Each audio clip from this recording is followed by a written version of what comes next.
everyone, I'm Cheryl and welcome to the Sewing Room channel, and this is your tip of the week.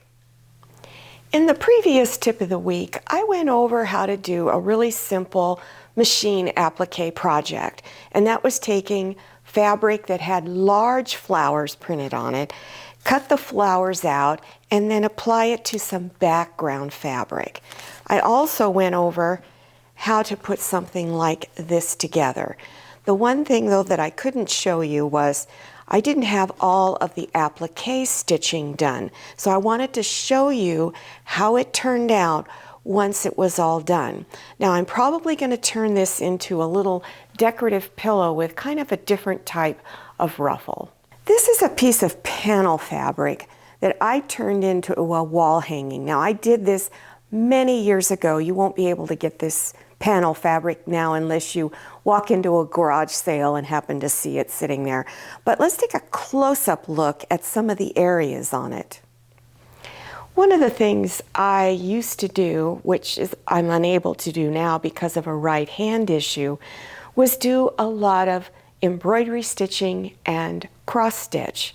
So up on the feathers here, I did embroidery stitches all on through here. Now these lines were already printed on them. All I did was fill them in. Down here in the body of the turkey, there were little dots everywhere, and I placed buttons over them that were similar in color and size of the circles. Then down here on this part, I did embroidery stitches all over. Little French knots here and then some other stitching here. On the pumpkins, I did back stitches right along here to highlight the grooves in the pumpkin. I also did an outline stitch here. In here are all these different squares with different designs in them, and I did all of embroidery stitches along here. Wherever there was a highlighted area, I put a stitch over it. The reason why I'm showing you this is that you can do a lot with panel fabric. Usually I just show you, put a border on your panel fabric and you have a quilt. But a lot of them you can turn into really beautiful wall hangings by just doing a few extra little things. Now it takes time to do this, but I think it's really worth it. Let me show you some more examples. This is also another one of my favorite ones with a Valentine theme. And in the center of all the flowers, I put two buttons, a large one and then a smaller one on top. So wherever I could find little circles, I put a button in there. Down on the bottom area where there were all these little squares with little sayings in them, and I also filled them in with smaller buttons.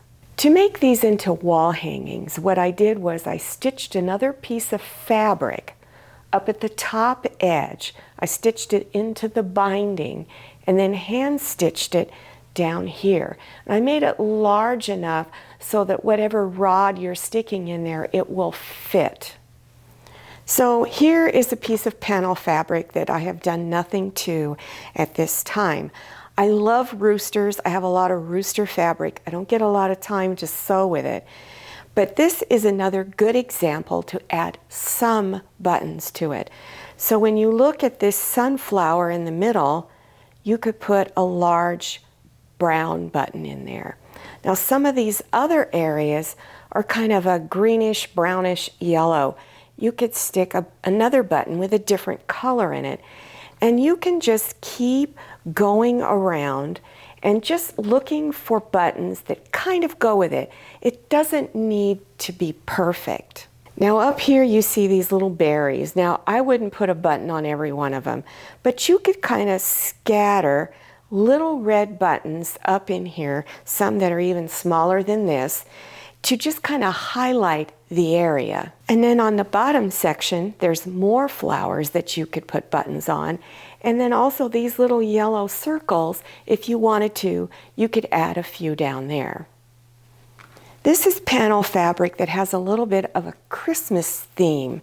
Now there was something unusual about this fabric that I usually don't see printed on fabric. So let's take a close-up look. This panel fabric was printed with cross stitches all over it. It was just to sort of look like you had cross-stitched it yourself. But what I did, I got really gung-ho, and I put cross stitches. I filled in every cross stitch, and there are thousands of cross stitches on this. Everywhere you look, I have done cross stitches. Now here's some more panel fabric, and this also has cross stitches on it, so you can see what that other piece must have looked like before I put all the stitches on it. Now I think this was a rarity by seeing this, but I have never had a chance to do this again, but I hope to someday. So there's actually 2 squares this size on this one piece of panel fabric. So you could stitch it into a quilt, or you can make some really large decorative pillows. Now, I didn't make this giant bed quilt. My mother, when she was about 12, along with her grandmother, made this. Let's take a close-up look at all the squares. This is a butterfly. This was all hand embroidered. What they did was every week at church they were given little flyers, and on the back of the flyer were different birds and butterflies and flowers. So what they decided to do was trace them onto fabric and then do all of the hand stitching. So it's just absolutely beautiful. Now you can see stains through here. Remember, this is way back in 1936. My mother, I don't know if she pieced it all together or if her grandmother did it. My mother just had it folded up in her closet for years and years and years, and then she handed it to me when she found out I was quilting. She didn't put the cotton batting on it or all the other fabric, the binding or anything. She just handed me the quilt top. Then I went out and looked for 1930s reproduction fabrics to put on it so that it would look like it was made many, many years ago. In quilting, there's something called red work, in which people would hand embroider onto fabric. They would trace a design on it and stitch in red embroidery floss. This sort of represents that time. Now, it's not all completely red, but you would find designs like this chicken in there.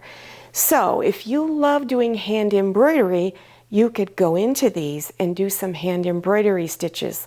Also on these little flowers where you see all the little dots, you could do little French knots.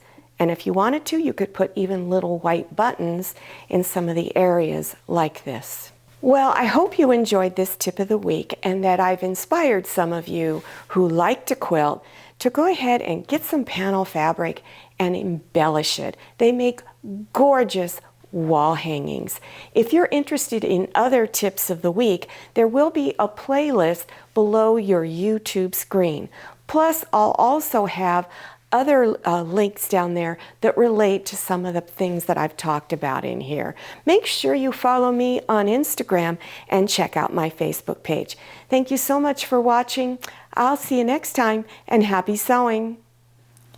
If you like the Sewing Room channel, one of the best ways to show your support is to subscribe by clicking on that red subscribe button and give this video a thumbs up. And don't forget to click on share to share this video with your friends. And make sure you click on the bell so you receive notifications for all my new videos. I'm Cheryl, this is Manny, and this is Scotty. See you next time.